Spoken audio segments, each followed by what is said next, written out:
Hay algunas cosas de las que hablaremos hoy que las personas entre ustedes que estuvieron en mi conferencia en la librería Lugar Común me las oyeron en aquella oportunidad. Lo mismo les dije la semana pasada. Hoy vamos a repetir algunas cosas que dije en aquella oportunidad. Perdonen ustedes la repetición, pero es necesario.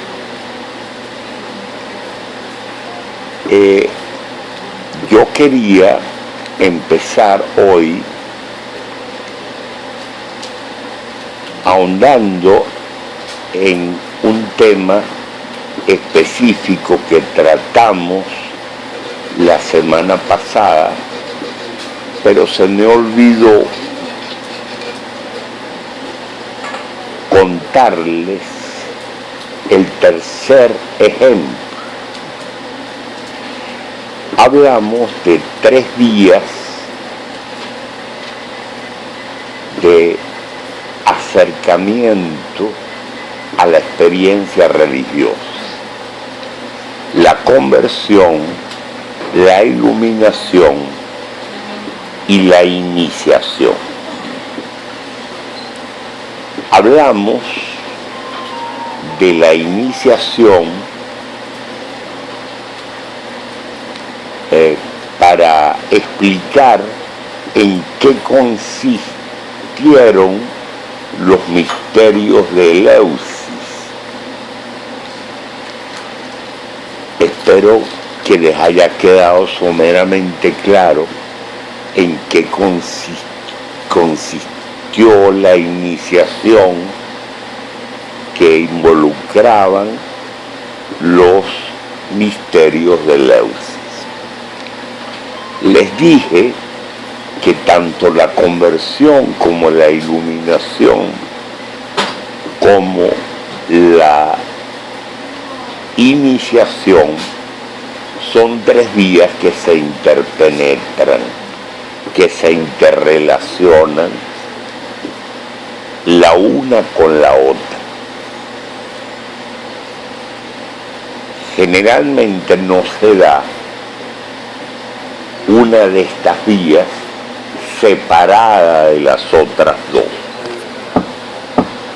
En la conversión se da un momento iluminativo y de alguna manera el sujeto convertido inicia un proceso, valga la redundancia, iniciático. Es decir,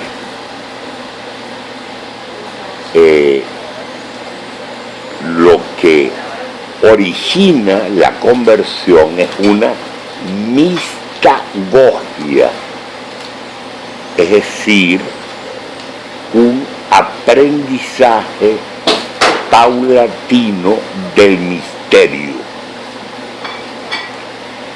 Toda experiencia religiosa es una mistagogia.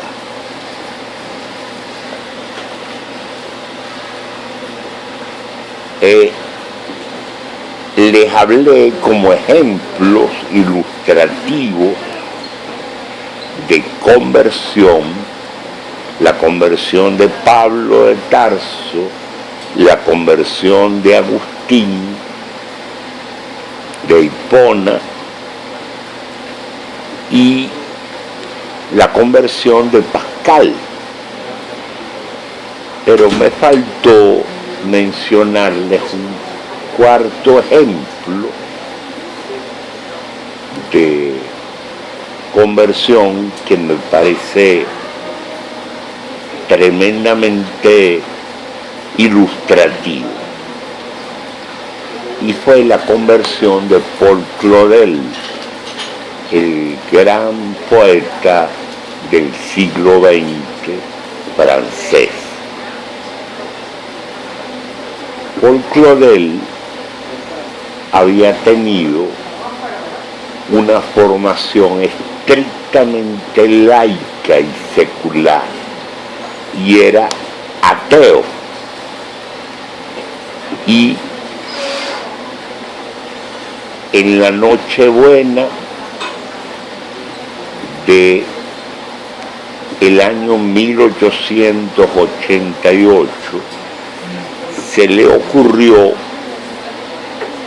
asistir a la misa de gallo en Notre Dame para acompañar a algunos familiares a esa celebración. Estaba recostado en el segundo pilar, en la segunda columna de la nave derecha de Notre Dame. La catedral estaba repleta de gente y en el coro empezó a resonar el cántico del Magnificat.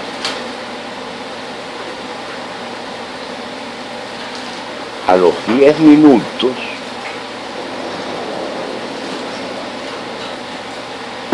Claudel siente un estremecimiento orgánico, radical, completamente inesperado.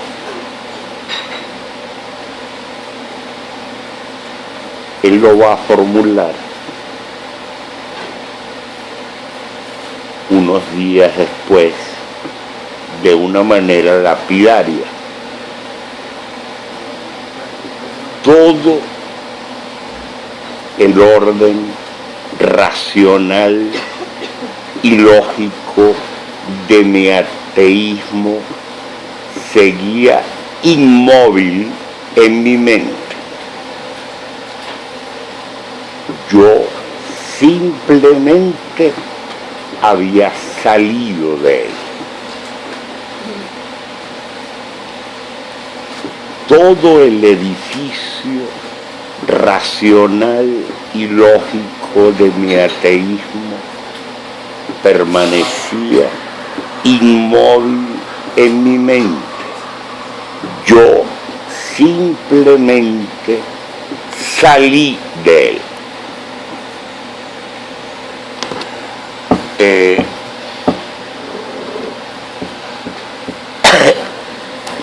La experiencia de Claudel, su conversión, brotó de un chispazo místico,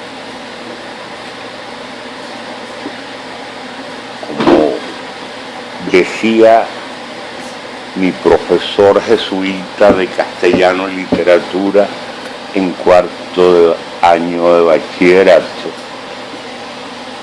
a quien le oí por primera vez la anécdota de la conversión de Claudel, Javier Duplá.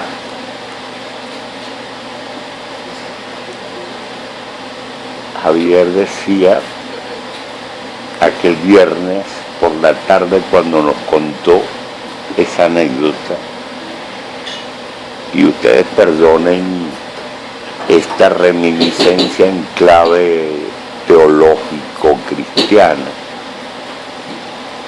Yo les prometí que iba a tratar de modular el taller de una manera antropológica y no militantemente creyente.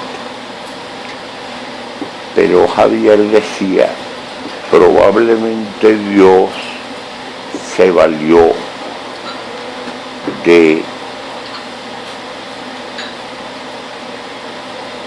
la calidad de la búsqueda estética implícita en la vocación de Claudel para suscitar esa conversión.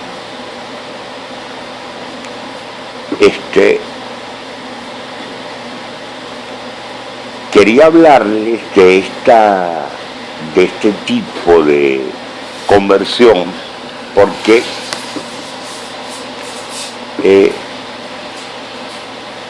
les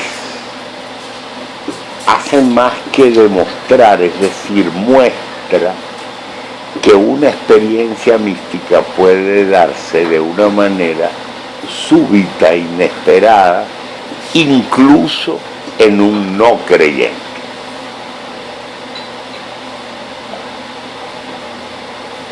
El testimonio que les leí de Ionesco no hace sino confirmarlo. Ionesco, no solo en el momento de recibir la experiencia mística, sino después fue un no creyente. Y sin embargo, vivió una experiencia mística intensa.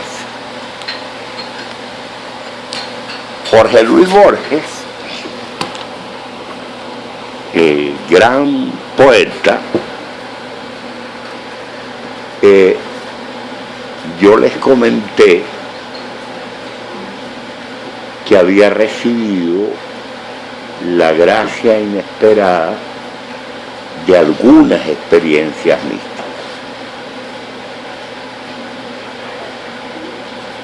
Él lo dice así en una entrevista. Borges no era católico, no era ni siquiera cristiano, era un no creyente, más bien agnóstico, y sin embargo él dice: en mi vida he tenido 2 experiencias místicas y no puedo decirlas porque lo que me sucedió no puede ser puesto en palabras. Fue asombroso, deslumbrante. Me sentí avasallado, atónito. Tuve la sensación de vivir no en el tiempo, sino fuera del tiempo. Escribí poemas sobre ello, pero son poemas normales y no pueden decir la experiencia. No puedo decírsela a usted, ya que ni siquiera puedo repetírmela a mí mismo, pero tuve esa experiencia y la tuve 2 veces, y acaso me sea otorgado volver a tenerla antes de morir.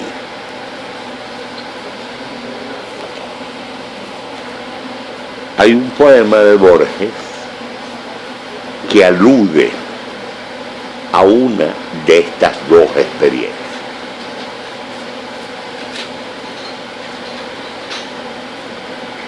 Es una simple alusión simbólico-metafórica de una experiencia mística. Y hay que leerlo así, como una simple alusión. El poema dice así: el primer puente de Constitución y a mis pies fragor de trenes que tejían laberintos de hierro.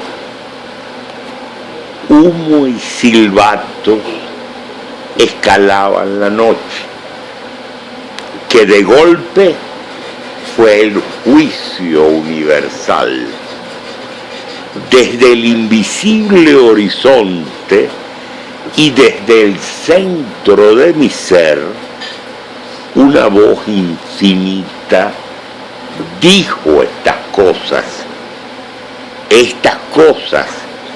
no estas palabras, que son mi pobre traducción temporal de una sola palabra.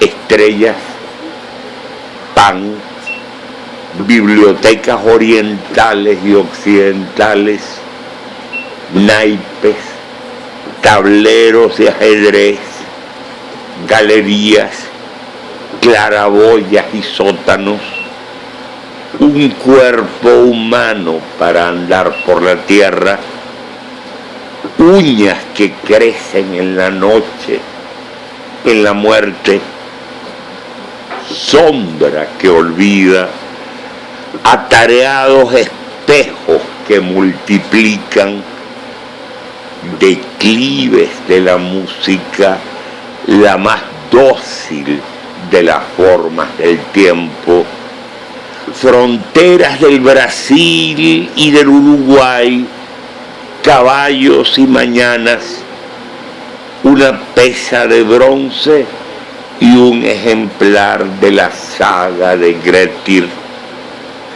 álgebra y fuego, la carga de Junín en tu sangre, días más populosos que Balzac, el olor de la madre selva, amor y víspera de amor y recuerdos intolerables, el sueño como un tesoro enterrado, el dadivoso azar y la memoria que el hombre no mira sin vértigo. Todo eso te fue dado y también el antiguo alimento de los héroes, la falsía, la derrota, la humillación. En vano te hemos prodigado el océano, en vano el sol que dieron los maravillados ojos de Whitman. Has gastado los años y te han gastado y todavía no has escrito el poema. Bueno, este es el poema a través del cual Borges alude a una de esas dos experiencias místicas que él dice haber tenido en su vida.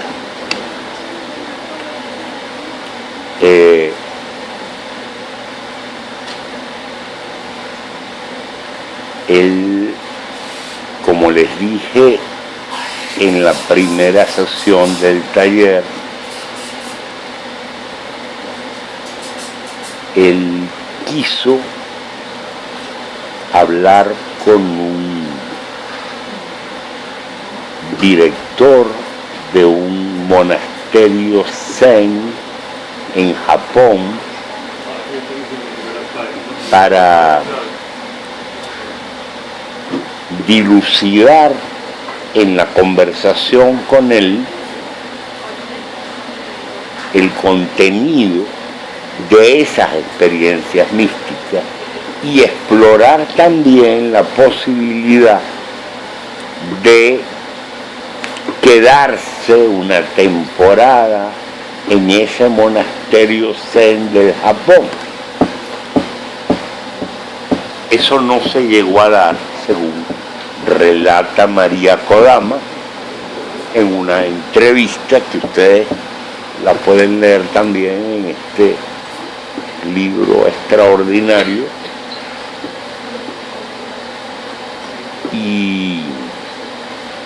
Pero el interés de Borges era explícito. Él quería tratar de iluminar lo que él había sentido en esas dos oportunidades. Bueno, esto nos pone ya en la órbita para leerles el testimonio de Ernesto Cardenal acerca de la experiencia mística que lo transformó sustantivamente. Esa experiencia mística la tuvo Cardenal en el mediodía del 2 de junio de 1956 en una librería de Managua.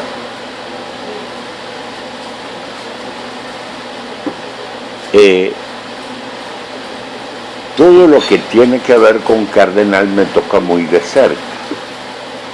Algunos de ustedes saben que en el año 72 yo le escribí a Cardenal, estando yo en París, una carta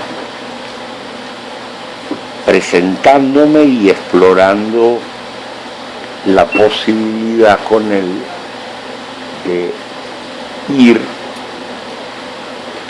a la comunidad que él había fundado en la isla Mancarrón, en el archipiélago de Solentiname, en el Gran Lago de Nicaragua. Una comunidad que él había fundado con la idea de que fuera una comunidad contemplativa, monástica, pero claramente contemporánea.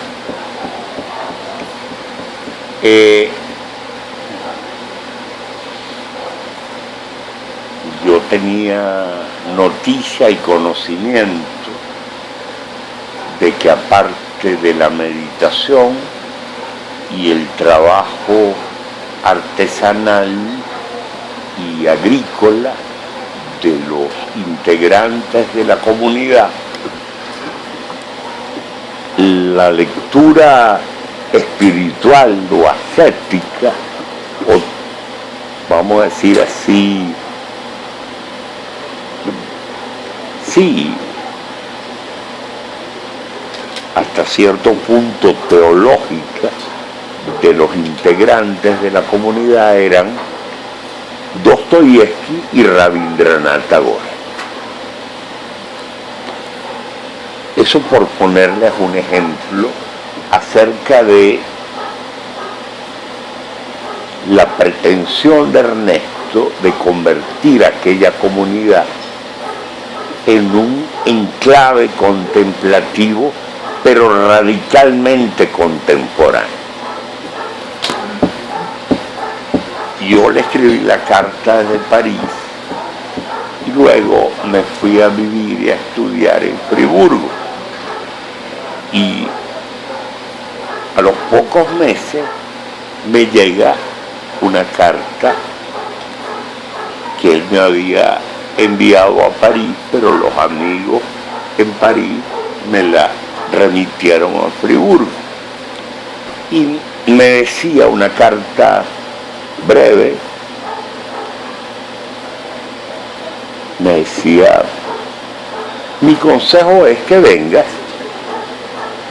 Cuando llegues a Managua puedes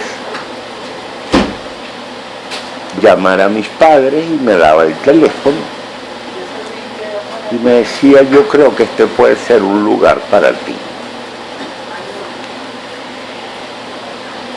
Yo me quedé en Europa año y medio más y vine a Caracas, y al siguiente año decidí emprender esa peregrinación espiritual a Solentina. Llegué a Managua y luego fui a Granada. En Granada agarré el ferry. Era un viaje de 8 horas a lo largo de aquel mar que es el Gran Lago de Nicaragua, hasta San Carlos, que es un pueblito en la costa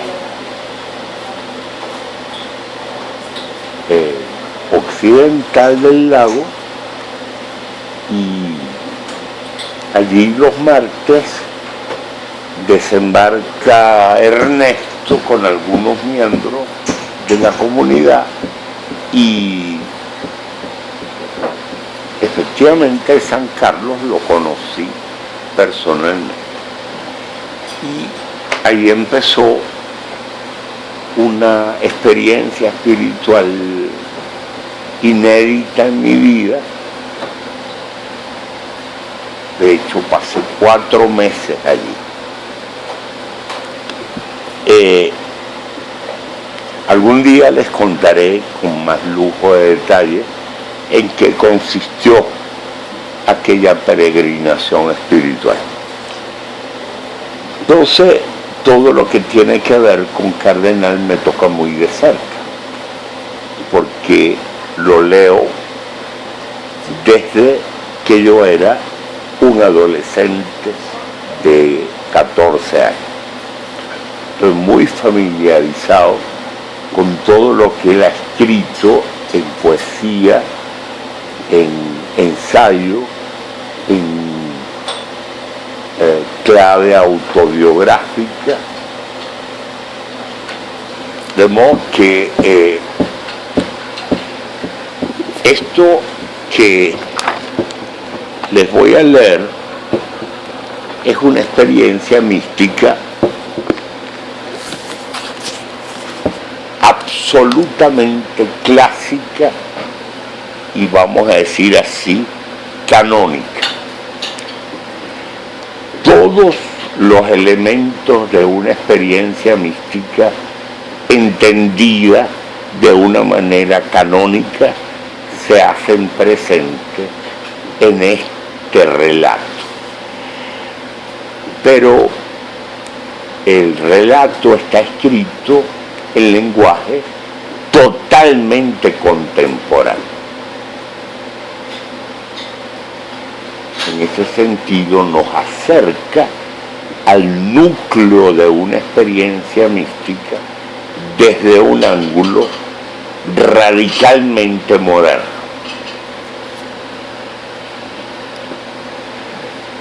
El sábado 2 de junio a mediodía, de pronto se oyeron en esa calle, que era la avenida Roosevelt, las estridentes sirenas de la caravana de Somoza que paralizaban el tráfico como bomberos o ambulancias mientras corrían a la máxima velocidad.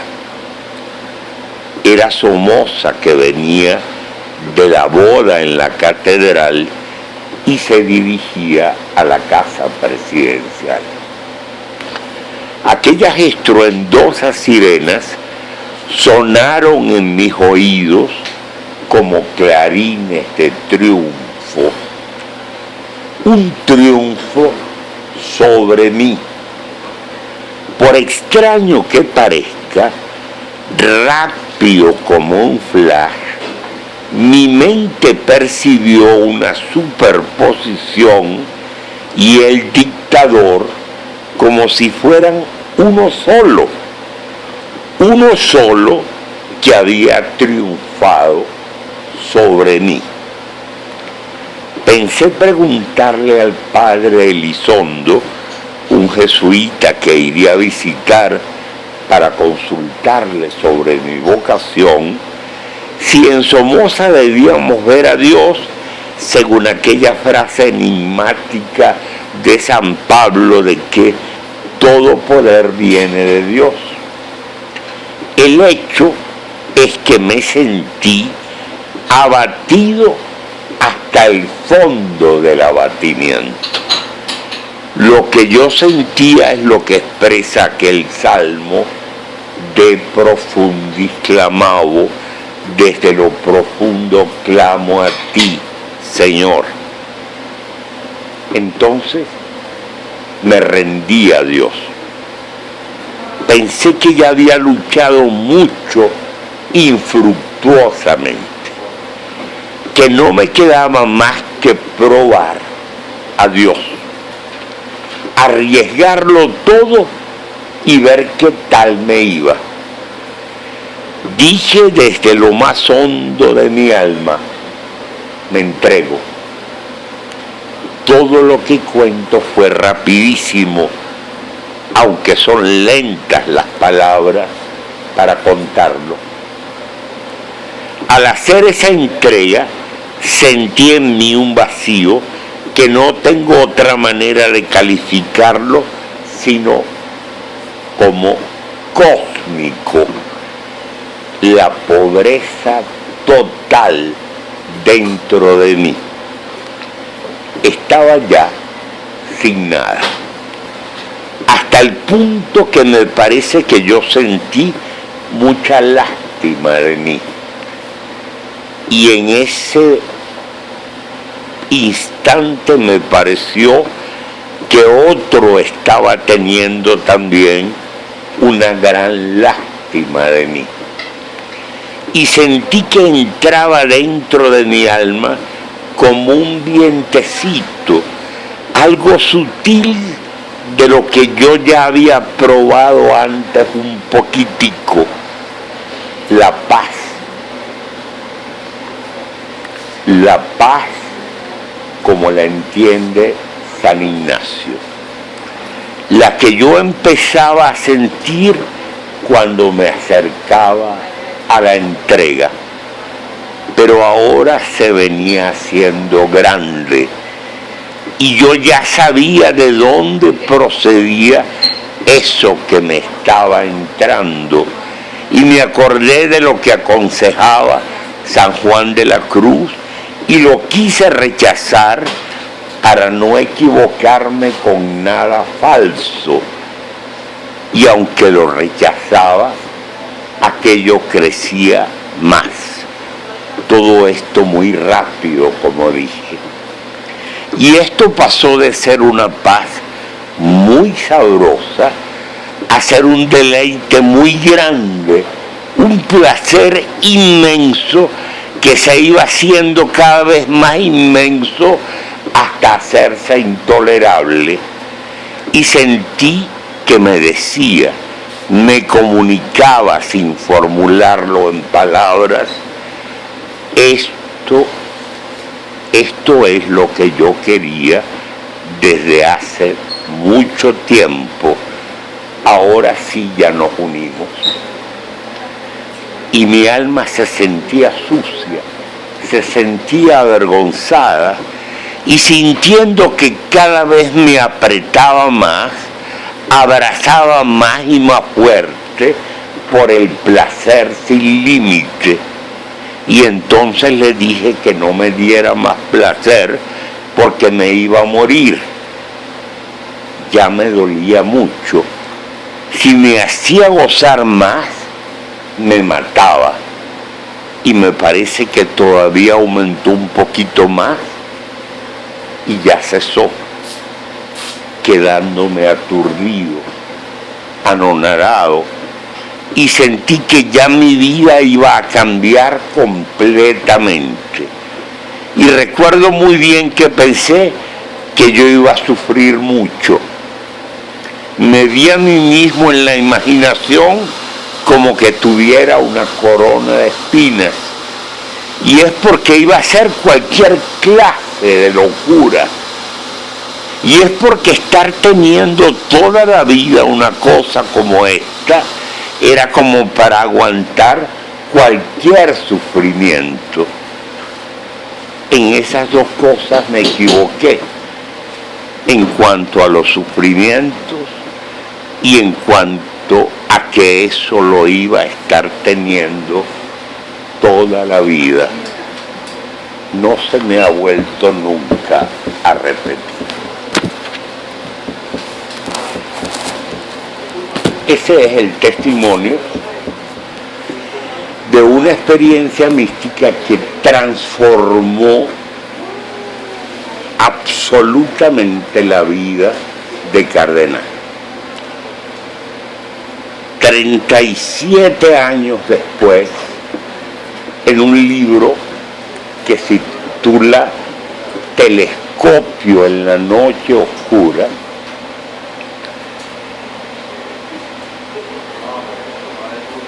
yo les voy a decir algo sin que me quede nada por dentro. Se lo comentaba Alejandro ayer o hoy. Ese libro muestra que Cardenal no solo es el más importante poeta místico de la literatura hispanoamericana, sino uno de los grandes místicos del siglo XX. Es poesía mística desde el comienzo hasta el fin. Pero es una experiencia mística retraducida a claves contemporáneas. Yo los invito a que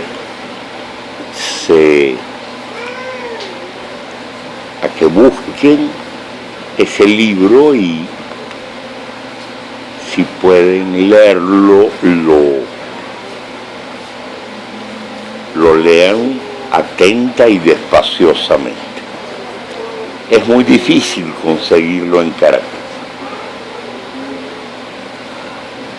37 años después del 2 de junio de 1956, en Telescopio en la noche oscura, Cardenal escribe un breve poema que dice: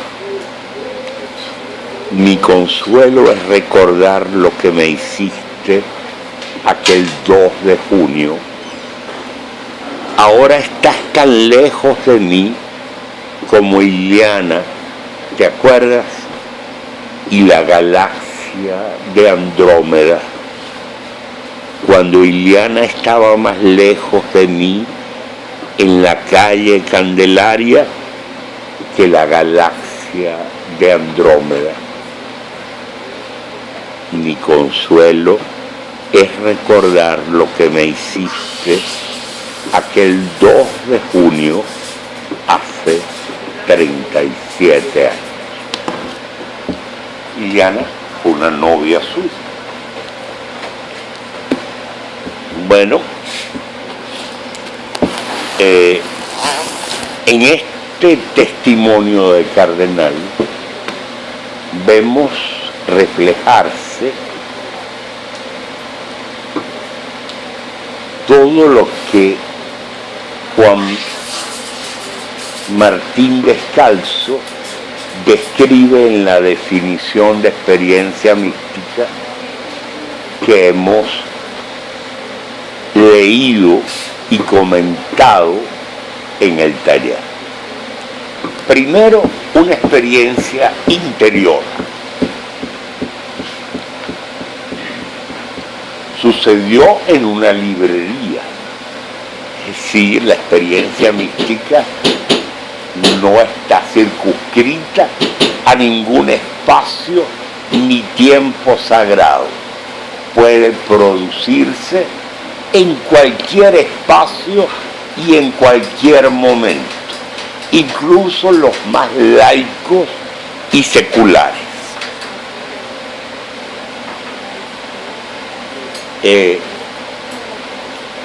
Una experiencia, como les digo, interior. Uno siente la vibración de la interioridad del místico hablándonos de su experiencia. Sucedió en el fondo último del sujeto que narra la experiencia, en esa especie de densidad íntima, de carnalidad subjetiva que todos llevamos dentro. Hemos dicho que los místicos nos aleccionan acerca de la importancia de esa dimensión interior. En segundo lugar, es una experiencia inmediata. Vaya si fue inmediata. Cardenal no se la esperaba. Una experiencia sin mediaciones, que eso quiere decir una experiencia inmediata. Pero se da el caso curioso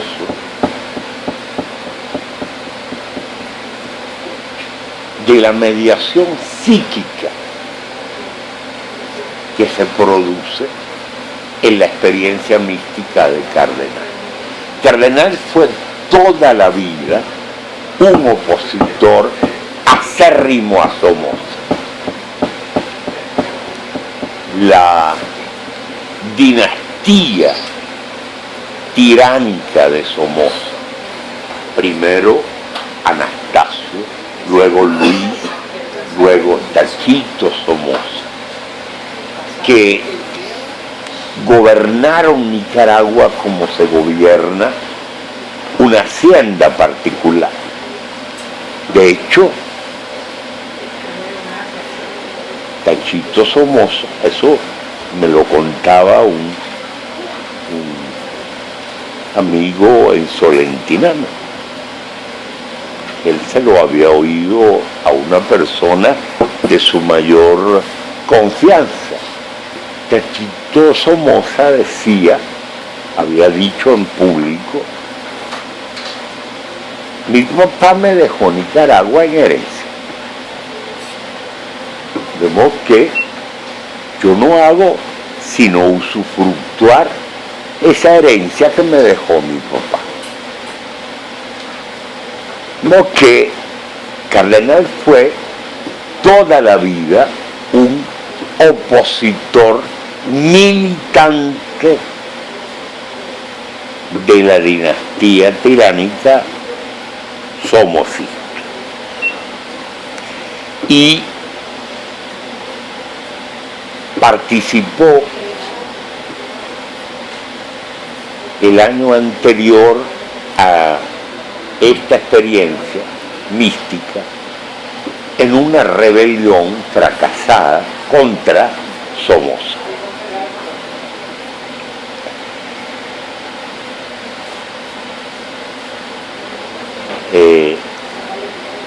Era una de las grandes figuras públicas que tenía la oposición a Somoza en Nicaragua.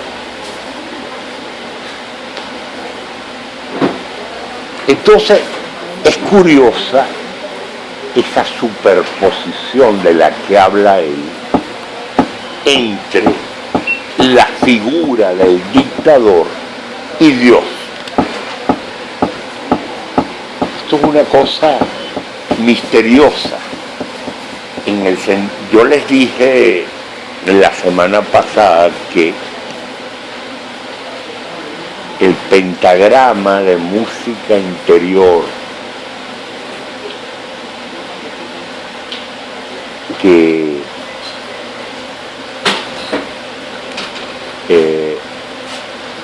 está implícito en la experiencia mística, depende del accionar de otro que orquesta sinfónicamente sus plazos y sus lapsos. Pues de esa manera podemos entender que esa instancia, ese otro, el absoluto, haya pactado una cita con Cardenal, una cita mística con él, a través de una imaginación, de un imaginario de tipo político. Cardenal dice, en el relato que oímos, que se yuxtapusieron, se interpenetraron la imagen del dictador y la imagen de Dios, en el sentido de que Dios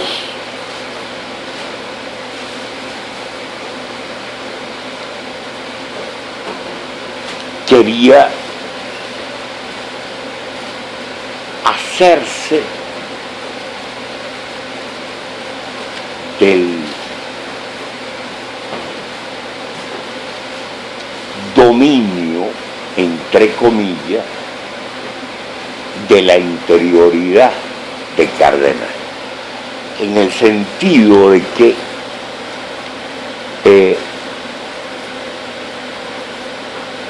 a través de este imaginario de tipo político,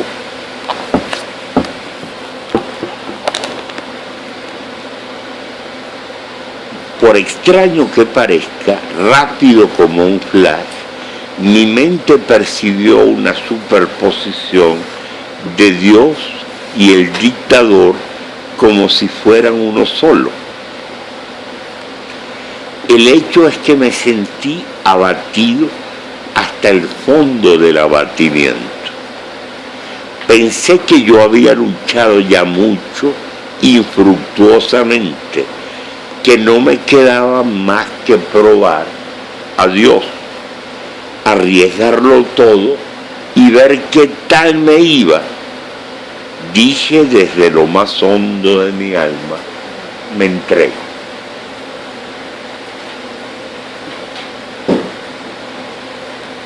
Que la experiencia mística en un sujeto se halla anclada en su mundo inconsciente y en sus fantasías de tipo nocturno o diurno, de modo que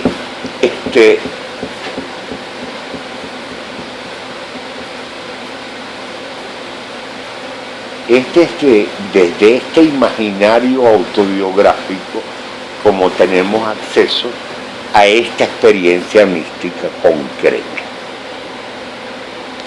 Es una experiencia mística que se presenta de una manera inesperada. Y en tercer lugar, es una experiencia fruitiva, es decir, gozosa.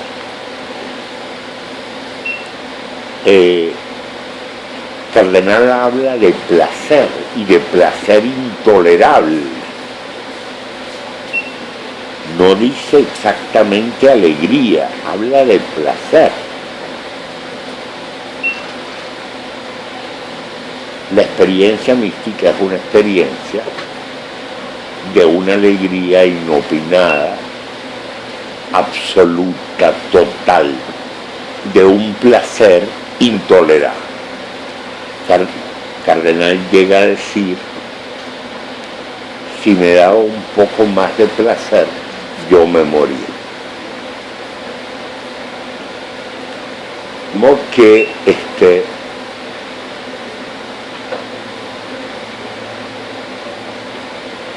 encontramos en este relato testimonial de Cardenal una aplicación de la definición de experiencia mística con la que ya estamos familiarizados, porque se las leí en la primera sesión, la definición de Juan Martín Velasco. Bueno, lo dejamos hasta aquí y seguimos la próxima vez. Vamos a hablar la próxima vez de la noción de alma, que tenemos que entender contemporáneamente cuando hablamos de alma. ¿Cuál es la historia de esa noción? Muchas veces utilizamos esa palabra sin caer en la cuenta de la historia que está detrás de esa palabra y de esa noción. Bueno, ¿hay alguna pregunta? ¿Alguna inquietud? Sí, en la próxima clase pudiésemos diferenciar una duda que siempre he tenido entre alma y espíritu. Eso lo vamos a hablar la próxima vez cuando hablemos de algo.